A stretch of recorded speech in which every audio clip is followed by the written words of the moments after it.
Europe 1. Il est 7h16, très bon réveil à tous sur Europe 1. C'est l'heure de l'édito éco, Nicolas. Avec Nicolas Barré, Céline, le directeur de la rédaction du journal Les Échos. Et on va parler du FMI, le Fonds monétaire international, qui scrute en permanence l'état économique de la planète. Eh bien, le FMI lance l'alerte. Nicolas, la prochaine crise, c'est pour bientôt. Oui, effectivement, les vœux du FMI la planète ne sont pas très optimistes pour 2019. La prochaine récession est à l'horizon, vient de mettre en garde l'institution que dirige Christine Lagarde. Et surtout, selon le FMI, ce qui est inquiétant, c'est que nous sommes moins préparés pour y faire face, et en particulier moins préparés qu'avant la crise de 2008. Voilà qui n'est guère réjouissant, Nikos. Aïe, aïe, aïe. Pourquoi le FMI est-il inquiet?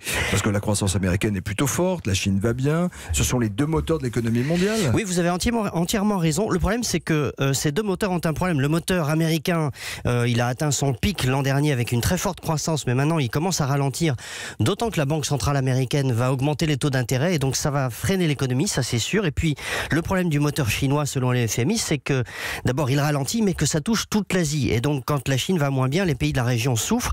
Et puis enfin, le FMI s'inquiète parce que, si vous voulez, le monde anglo-saxon joue à contre-emploi depuis un certain temps. Ces pays qui sont des apôtres de l'ouverture sont devenus des champions du protectionnisme. Trump veut un mur, on en parle en ce moment, et puis des taxes, et puis les Anglais veulent quitter la plus grande zone de libre-échange du monde, l'Union européenne, pour se replier sur leurs îles. Oui, mais la certitude est que la mondialisation a créé des inégalités, on le voit en France avec les gilets jaunes aussi. C'est vrai, et ça c'est un des sujets de préoccupation du FMI et de beaucoup d'économistes depuis un certain temps. Dans les grandes économies occidentales, les emplois bien payés se raréfient, sauf pour les diplômés du supérieur qui n'ont jamais été autant demandés. En revanche, les employés moins qualifiés ont de moins en moins de chances de trouver un emploi correct. Ce sont les plus exposés, comme on dit aux États-Unis, les plus exposés au choc chinois.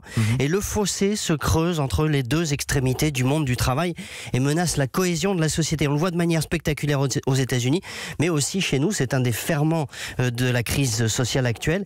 Et donc, ajoutez à cela une croissance qui ralentit, donc moins de richesses créées, et vous avez ce cocktail qui menace la cohésion des sociétés occidentales et qui sape le moral des classes moyennes.